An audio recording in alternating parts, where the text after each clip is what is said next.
और तू जग के पालनहार है, बेअंत महिमा तेरी, दाता अपरंपार। परम पिता परमात्मा सब तेरी संतान,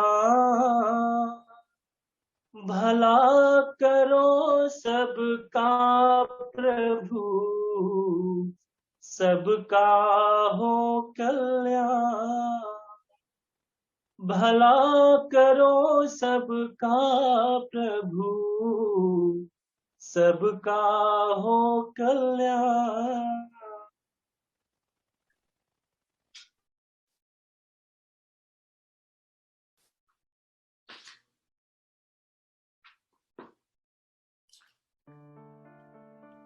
सात संगत जी, प्यार से कहना धन निरंकार जी। आज सत्संग रूप में हम सब ने बहुत आनंद लिया। सब महात्माओं की जो चाहे गीत रूप में संदेश था, चाहे स्पीच, चाहे कविता, ये बहुत ही जो संतों के वचन होते हैं, ये हमारे लिए हमेशा वरदान ही है संतों संसार में। तो कैसे एक अपने आप को हमने परमात्मा से जोड़ना है, तो वो बात हमें किस तरह महात्माओं ने युगों युगों से यही समझाया है। चाहे हम कोई भी धर्म ग्रंथ भी खोल लें तो संदेश वही कि वाहिद एक ही अल्लाह है, और कैसे इस एक के ऊपर ही हमें केंद्रित रहना है। हमें नाम चाहे जैसी आस्था वैसे नाम बुला सकते हैं, पर ये बात, ये मूल, ये एक है। और इसी के एक का जब ज्ञान हो जाए तो ये आत्मा भी इसी एक से ही आई है, इसी एक में ही मिलना है, इस बात की समझ आ जाती है। तो जो सेवा सत्संग सुमिरन का जो ये टूल्स हैं, हमें कैसे अपने आप को इस परमात्मा से जोड़कर रखते हैं, तो ये मन से हमेशा ये जज्बा रहे कि सेवा सुमरन सत्संग हर पल किस तरह किया जा सके, दातार हर एक पे कृपा करे। और साथ ही जो हम देखते हैं संसार में कि एक अवस्था क्या आई हुई है सभी की, कि अपने आप को हर कोई चाहता है कि वो मोक्ष की प्राप्ति हो, पर वो जो प्राप्ति करने के लिए जो एक जीवन कैसा चलाना है ब्रह्म ज्ञान लेने के बाद, तो उस पे फोकस बहुत जरूरी है। नहीं तो जैसे आज सत्संग में भी सुना कि वो एक गारंटीड चीज नहीं है कि ब्रह्म ज्ञान है तो एक मुक्ति तभी संभव होगी जब ब्रह्म ज्ञान पे जीवन चलाया जाए। नहीं तो ब्रह्म ज्ञान लेने के बाद भी अगर इस निरंकार को ही याद नहीं किया तो फिर हम जहाँ थे वहीं के वहीं खड़े रह जाएंगे। तो इसके ऊपर भी हमें चलते रहना है। और संतों का जीवन तो हमेशा ऐसा ही होता है जो हर एक पल में निरंकार को ही एहसास बनाकर उसी के ही अपने हर कार्य को उसी का श्रेय देना, इस निरंकार के आश्रय में रह के ही हर कार्य को करना। जैसे एक कहानी भी दासी को याद आ रही है कि बहुत साल पहले एक बहुत ही प्रचलित संत जब किसी गांव में गए तो वहां गांव के सभी नागरिक बहुत ही उत्साह से उनके पास गए, और उन्होंने, एक नागरिक ने पूछा कि संत जी आप अपने जीवन में क्या करते हैं कि आप इतने श्रेष्ठ हैं। तो वो जो संत थे उन्होंने उत्तर देने के समय कहा कि मैं अपने जीवन में जब मुझे भूख लगती है खा लेता हूँ, जब मुझे नींद आती है सो जाता हूँ, और ऐसे ही मैं कोई विशेष कार्य नहीं करता। जो इस शारीरिक रूप में कार्य है वो करता रहता हूँ और दिन पता नहीं कब खत्म हो जाता है। तो तब उस वासी ने, नागरिक ने पूछा कि ये तो हम सब भी करते हैं, जब हमें भूख लगती है हम खा लेते हैं, तो इसमें अलग क्या है। तो फिर वो संत का उत्तर कि अगर सचमुच हर कोई जो काम जब करना है उसको करे तो फिर एक मोक्ष और मुक्ति दूर कहाँ। तो जब ऐसा उत्तर सुना तो फिर कुछ क्लैरिटी नहीं हुई, वो समझ इतना नहीं पाए और ज्यादा बोला कि इसको अच्छे से समझाएं। तो वही संत ने बोला कि अगर हम इन द मोमेंट रहते हैं, हम अपनी इस पल को पूरी तरह जीते हैं, और पूरे जीने का इंडिकेशन उन्होंने ये इशारा किया कि जब इस परमात्मा के एहसास में रहते हैं तो हर कार्य तभी पूर्ण होता है, उसी पल में किया गया वो कार्य तब मुबारक होता है। नहीं तो संसार में अगर हम कुछ भोजन कर रहे हैं तो ध्यान अपने कारोबार में होगा, अगर कारोबार पे हैं तो घर परिवार में रहने वालों की सेहत की चिंता होगी। तो जहाँ पे जब हैं ध्यान पूरी तरह वहाँ नहीं, तो ध्यान तभी पूरी तरह वो कार्य में इस कार्य को कंप्लीट करता है जब इस निरंकार से अपनी लिप जोड़ ले, ये परमात्मा के ही एक फ्लो में बहते चले जाएं कि ये इस पल को दिया है तो उसको पूरी तरह जिएं। ये निरंकार का आधार ही है जो इस पल को पूरा एक कंप्लीट करेगा। तो ऐसे ही हमने भी अपना जीवन बिताना है, चाहे ब्रह्म ज्ञान प्राप्त होने के बाद कोई अलग कार्य नहीं करने होते, सिर्फ अपने अंदर से अपने आप को बदलना होता है। नहीं तो जो एक इस समाज में आए हैं, परिवार में आए हैं, तो सारी वो रिस्पॉन्सिबिलिटीज वो हमें सब अपने कार्य जो करने हैं, एक हमारे को परिवार के रूप में जो एक हमारी सेवा है उसको कैसे निभाना है, वो जो करते ही रहेंगे, कुछ अलग उसमें नहीं होगा। जिसके पास ब्रह्म ज्ञान नहीं है वो भी कार्य करेगा और ब्रह्मज्ञानी भी। बस फर्क फिर इसी बात का कि जब निरंकार के आश्रय में रहकर वो काम होता है तो वो काम भी काम कहाँ, वो भक्ति बन जाती है। तो ऐसे ही हर पल हम अपना भक्ति भरा बना लें। और संतों ने तो हमेशा ऐसे ही सिखाया है कि संसार में तो हर तरह के रंग हैं, हर तरह के लोग हैं, कैसे उनको अपनाया जाए। और अगर कोई भटकाने वाला हो भी तो फिर जिस तरह हरदेव वाणी में भी है कि दुनिया का असर भक्त कभी ना मन पे लेता है, कभी अपने विश्वास को कम ना होने देता है। कि कैसे एक भक्त की अवस्था है कि अपने ऊपर चाहे कैसे भी इंटरैक्शन में भक्त आए हैं, जो भक्त के आगे इंसान आए हैं, तो उन्होंने कोई भी बात अगर कह दी, अगर मन में वो फेथ, वो एक दृढ़ता है, एक विश्वास पक्का है, तो वो मन को कोई भी नहीं डुलायमान कर सकता। नहीं तो अगर अपने अंदर ही वो मजबूती नहीं, स्थिरता नहीं, तो एक बात किसी की कहना और उसी को सच मान के अपने भक्ति से हम बहुत दूर हो जाते हैं, उसी की बात को हम सत्य मान लेते हैं। तो फिर इस तरह अपने जीवन को अगर हम चलाने का सोच रहे हैं तो उसमें एक घाटा किसका है, एक अपना ही नुकसान कर बैठेंगे। कि जहाँ वही बात आती है कि हम अगर सत्संग रूप क्यों करते हैं कि संत मति वाले सब जो एक भाव रखते हैं उनके जीवन से, उनके अनुभव से कुछ सीखें, और अगर सीख रहे हैं तो कैसे अपने लाइफ में उसको लागू करें, इम्प्लीमेंट करें। तो अपने आप को हमेशा उसी रास्ते पे की शिक्षा ग्रहण भी करनी है, अपने जीवन में ढालनी भी है, और फिर कर्म रूप ऐसे बनाने हैं कि वो हम चलते फिरते प्रचार स्वयं बन पाएं।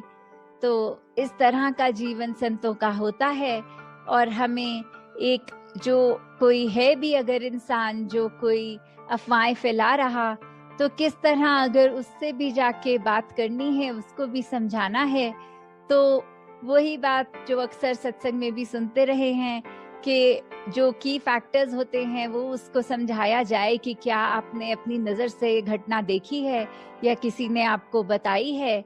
अगर किसी ने बताई है तो पहले अपने फैक्ट चेक करें और फिर औरों में वो बात फैलाएं।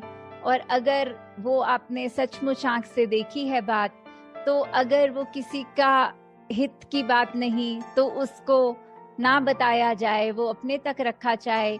और यदि वो व्यक्ति आपका करीबी है तो उसको किस तरह एक एकांत होकर उसके साथ उसको समझाया जाए कि ऐसे बोल वचन कर्म आपके ये शोभा नहीं देते, किस तरह वो कर्मों को चेंज किया जाए, आपकी इंटेंशन को चेंज किया जाए। तो ऐसे ही अगर हम फोकस्ड रहें तो फिर वो एक अफवाहें भी धीरे धीरे लाइफ से खत्म हो जाती हैं। फिर वो चाहे निंदा चुगली कोई भी नाम दें, कि एक वो ऐसी बातें करने में आनंद नहीं आता, फिर वो मजा नहीं आता। धीरे धीरे वो अपना ध्यान सिर्फ परमात्मा, सिर्फ संतों के वचनों पर चलाने के ऊपर आधारित जीवन करने के लिए ध्यान रहता है। तो हम किस तरह अपने आप को बदलें, और वो बदलाव संभव है क्योंकि एक इंसान इस तरह बना होता है कि जीवन भर एक सीखने का इच्छुक ही रहता है।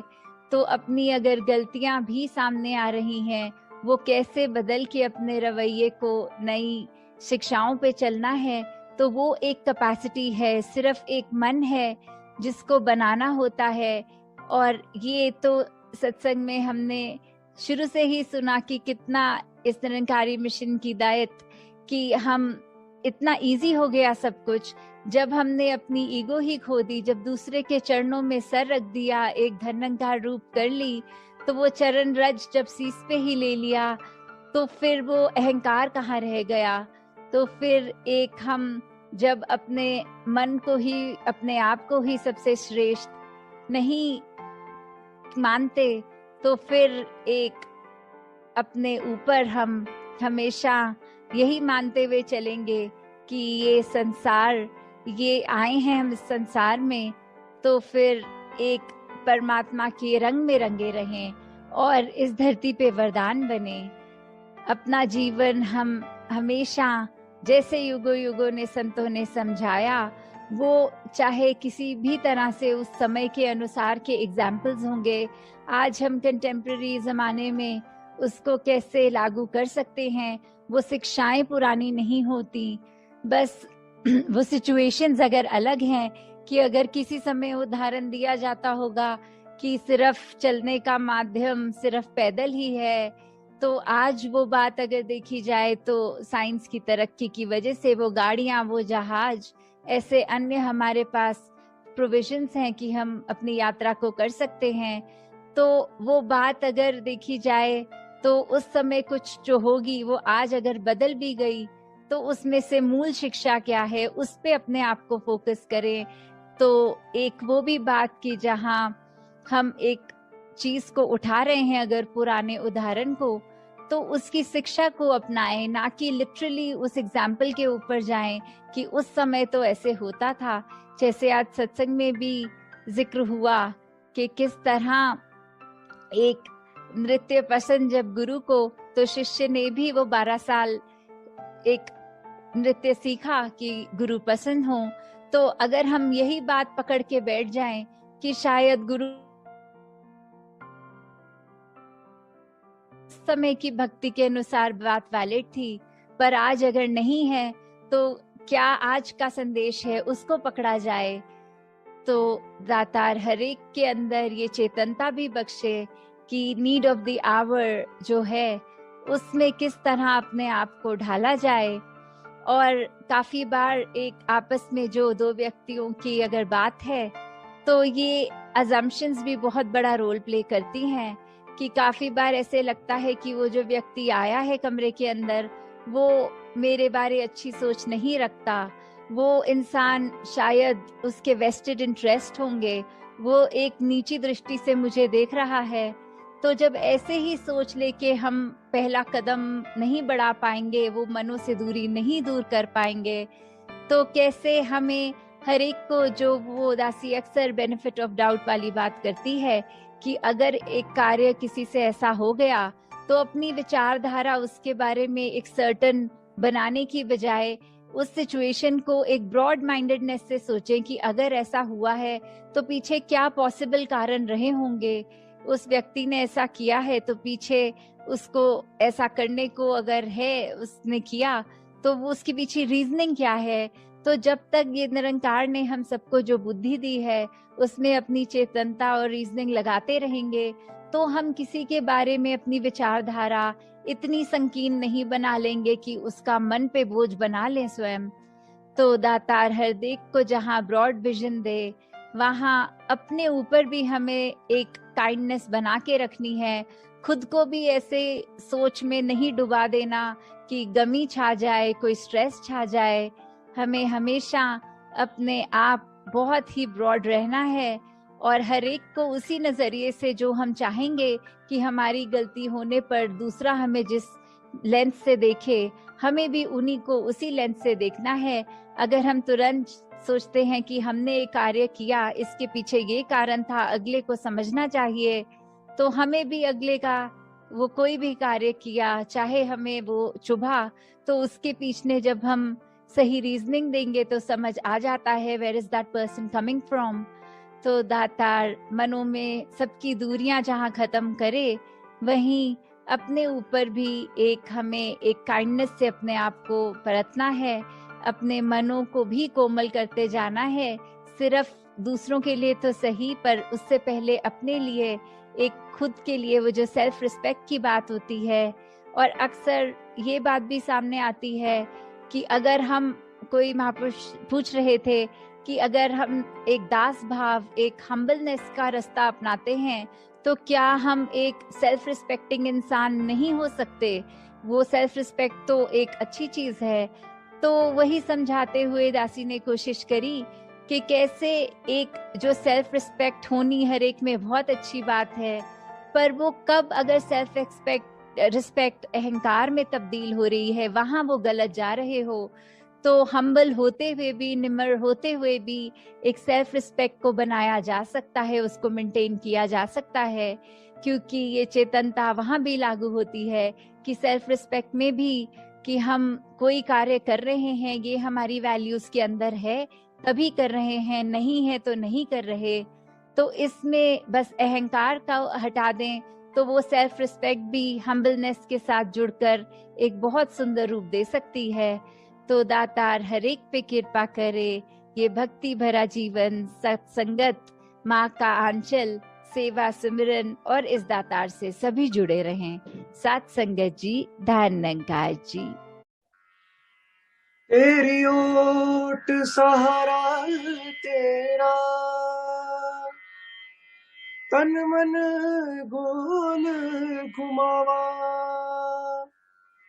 कहे अवतार तेरे ही दाता, दिन राती गुण गावा, कहे अवतार तेरे ही दाता, दिन राती गुण गावा। तू ही निरंकार, तू ही निरंकार, तू ही निरंकार, तू ही निरंकार। मैं हाँ सदा बुलनिहार, मैं हाँ सदा बुलनिहार, दाता बख्शनहार, तू है दाता बख्शनहार। मेरे अवगुण ना चितार, मेरे अवगुण ना चितार, तू ही निरंकार, एक तू ही निरंकार, तू ही निरंकार, एक तू ही निरंकार। तेरा रूप है संसार, तेरा रूप है ये संसार, सबदा भला करो करतार, सबदा भला करो करतार। मेरी मंग है दातार, मेरी मंग है दातार, निरंकार, एक तू ही निरंकार, तू ही निरंकार, एक तू ही निरंकार। मेरा डोले ना इतबार, मेरा डोले ना इतबार, बख्शो श्रद्धा भक्ति प्यार, बख्शो श्रद्धा भक्ति प्यार, करा मैं संतां दा सत्कार, करा मैं संतां दा सत्कार। तू ही निरंकार, एक तू ही निरंकार, तू ही निरंकार, एक तू ही निरंकार। बोलिए सद्गुरु माता सुदीक्षा सविंदर हरदेव जी महाराज की जय। निरंकारी राजमाता गुरबचन अवतार की जय। प्यार से कहिए धन निरंकार जी।